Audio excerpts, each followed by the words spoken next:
يا شهر خير جئتنا اليوم تؤنس بيتنا رمضان ضيفا مثوبة بعد اشتياق زرتنا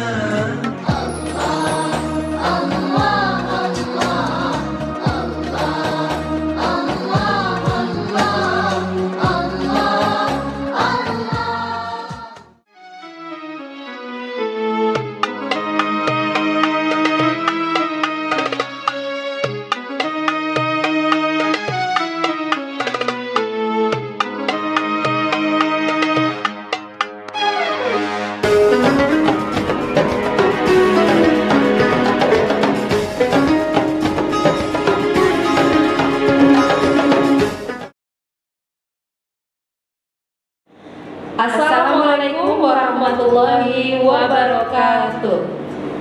Alhamdulillahirabbil alamin. Assalatu wassalamu ala asrofil anbiya'i wal mursalin wa ala alihi wa sahbihi ajmain, amma ba'd. Puji dan syukur marilah bersama-sama kita haturkan kepada Allah Subhanahu wa taala yang telah memberikan rahmat serta hidayahnya sehingga kita dapat kembali merasakan bulan yang penuh berkah, bulan suci Ramadan. Salawat serta salam tak lupa juga kita curahkan kepada baginda kita, Nabi besar kita, Nabi Muhammad SAW, beserta para keluarganya, para sahabatnya, dan juga para pengikutnya. Semoga kelak kita akan mendapatkan syafaatnya. Amin, amin, amin ya rabbal alamin. Sahabat ACR rahimakumullah, alhamdulillah di Ramadan 1444 Hijriah ini kita berjumpa kembali di dalam acara Bincang Ramadan yang kali ini dengan tema pendidikan Islami di era disrupsi atau disruption era. Dan kali ini tentunya Miss Nila akan dipandu oleh Miss Neti dan juga Miss Nila. Dan kita sudah kehadiran 3 narasumber yang sangat informatif. Silakan untuk Miss Nila kita memperkenalkan narasumber kita, karena ada pepatah yang mengatakan tak kenal maka tak sayang. Narasumber kita yang pertama adalah pendiri Yayasan Aktif Cahaya Rabbani, Dr. Meria Utama SH LLM. Assalamualaikum, ma'am. Assalamualaikum warahmatullahi wabarakatuh. How's your day today? I'm fine, thank you, Miss. Dan yang kedua adalah Ketua Yayasan Aktif Cahaya Rabbani, Ibu Mariana SKM MKes. Assalamualaikum, Manda. Apa kabar, Manda? Sehat, Miss Neti, terima kasih.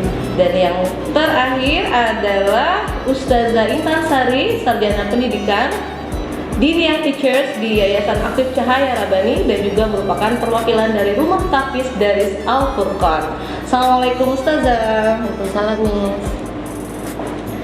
Baiklah Miss Nila, sesuai dengan tema yang sudah Miss Nila sebutkan tadi, rasanya tidak sabar kita untuk mendengarkan dan mengulik mengenai tema yang ada. Dan mungkin nanti Miss Nila akan memulai untuk mulai bertanya mengenai tema yang berhubungan yang akan kita bahas hari ini. Baik, Miss Nila mau mulai dengan memori dulu, ma'am. Izin, ma'am. Oke. Terkait dengan tema kita kali ini, yaitu pendidikan Islami di era disrupsi atau disruption era, yaitu era di mana terjadinya perubahan-perubahan yang mengubah tatanan dan sistem kehidupan secara luas, termasuk juga pendidikan. Nah, yang seperti kita ketahui bahwa Yayasan Aktif Cahaya Rabbani ini sudah berdiri sekitar 20 tahun. Ya, tuh. Dimulai dengan pendirian TK Aktif, kemudian SDIT Zain Al-Mutakin, SMPIT Zain Al-Mutakin, dan insya Allah sekolah-sekolah lanjutan lainnya. Amin, amin. Nah, pertanyaan saya adalah apa sih yang melatar belakangi pendirian lembaga pendidikan dan juga sekolah berbasis Islam, terutama di daerah Kertapati ini, Mbak? Oh ya, baik, Bismillah, Miss Neti.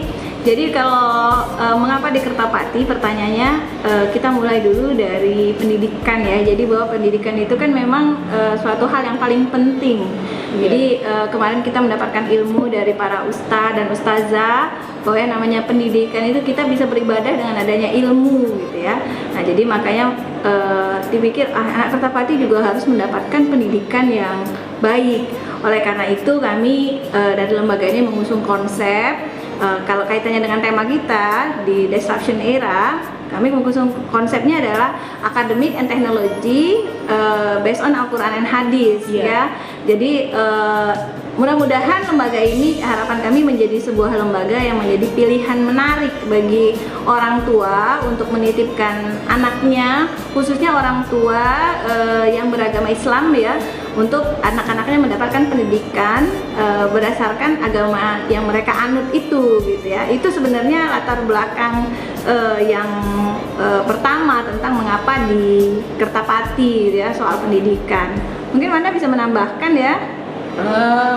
Karena kita juga bertiga deh ya, ada kakak yang kakak yang tengah ya. Nah, kita kan dari Kertapati nih. Iya, Jadi betul. SD di Kertapati, SMP di Kertapati gitu kan. Memang SMA aja ya yang udah pecah gitu ya. Saya ke Jakarta, memerik ke SMA yang di luar gitu, bukan di Kertapati.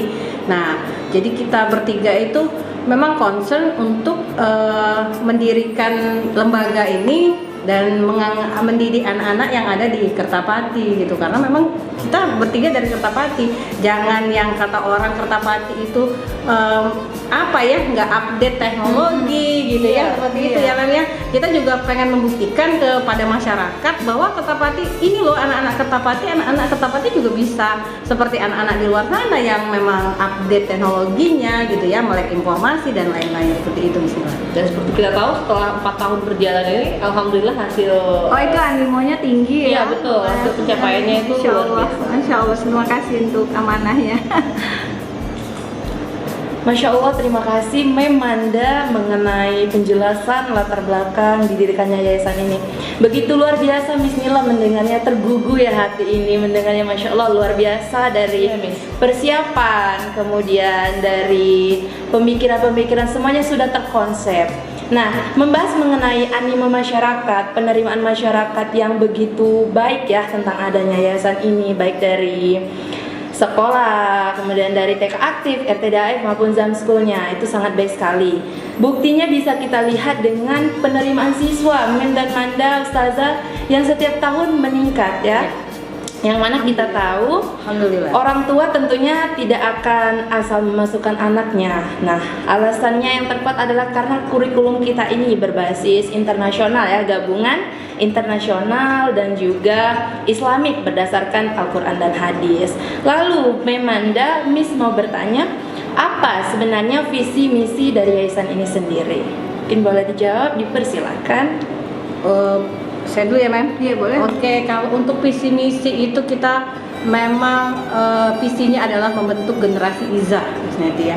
Generasi izah itu generasi yang kokoh, yang tidak mudah ikut arus gitu ya.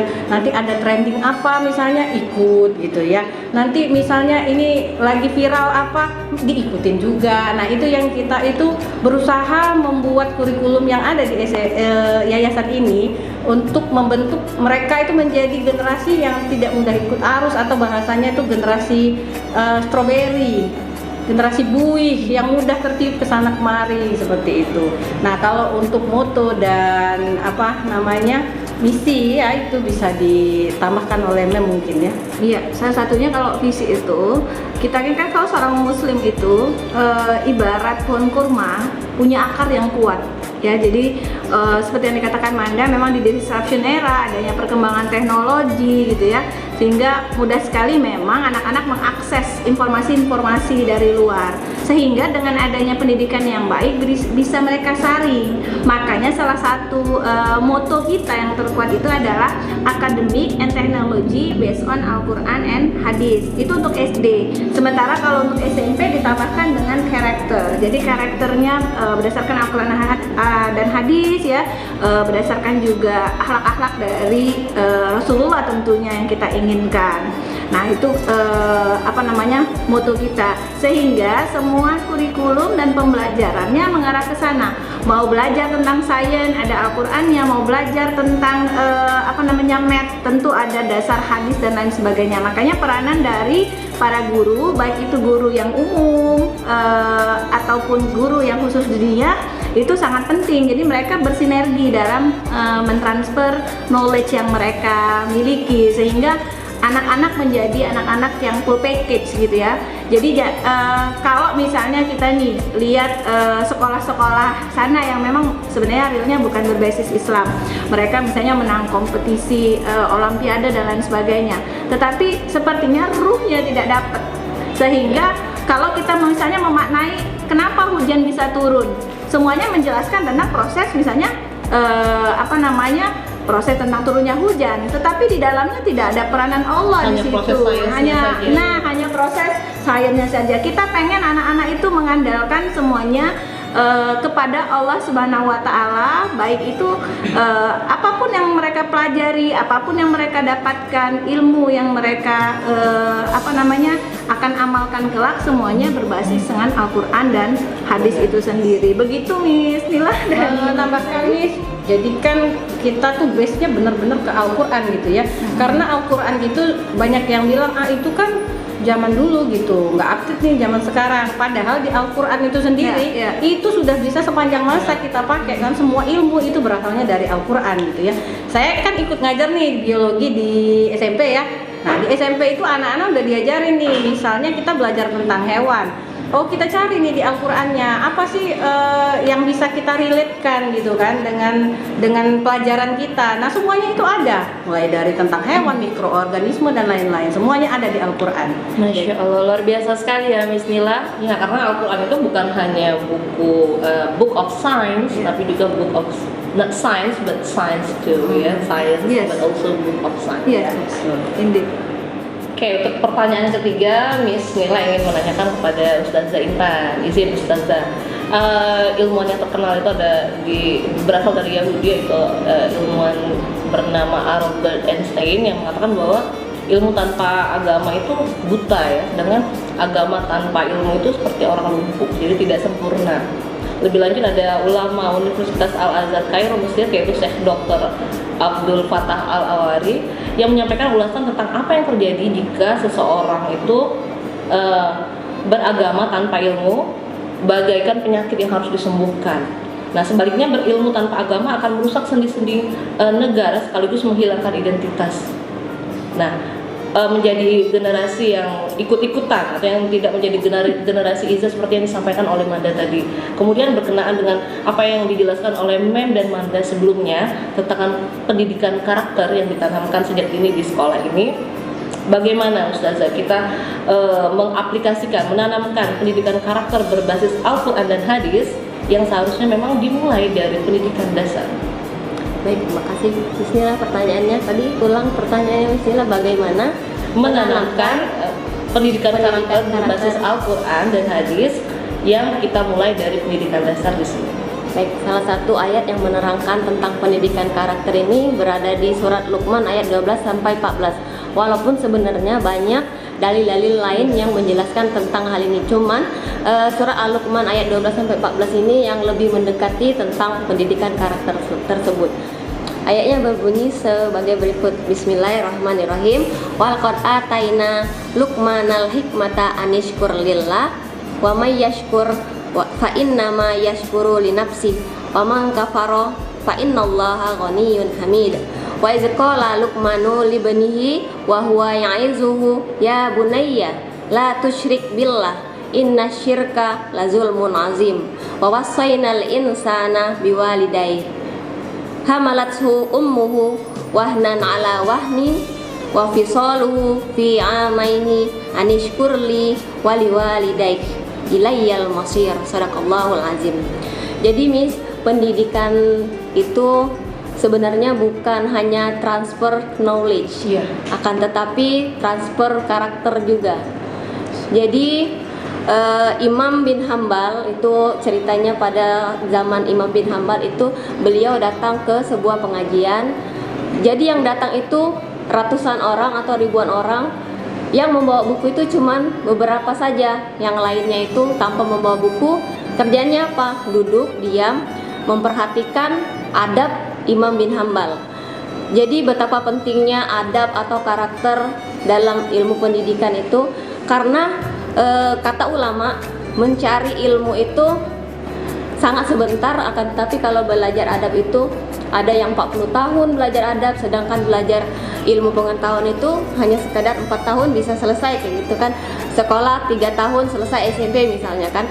Akan tetapi belajar adab itu membutuhkan proses dan waktu yang cukup panjang. Seperti contohnya contohnya itu Muhammad Al-Fatih. Beliau itu pendidikan pertamanya itu adalah adab. Jadi Muhammad Al-Fatih itu dipanggilkan oleh orang tuanya itu guru, kalau nggak salah namanya Syekh, iya, belajar Al-Quran.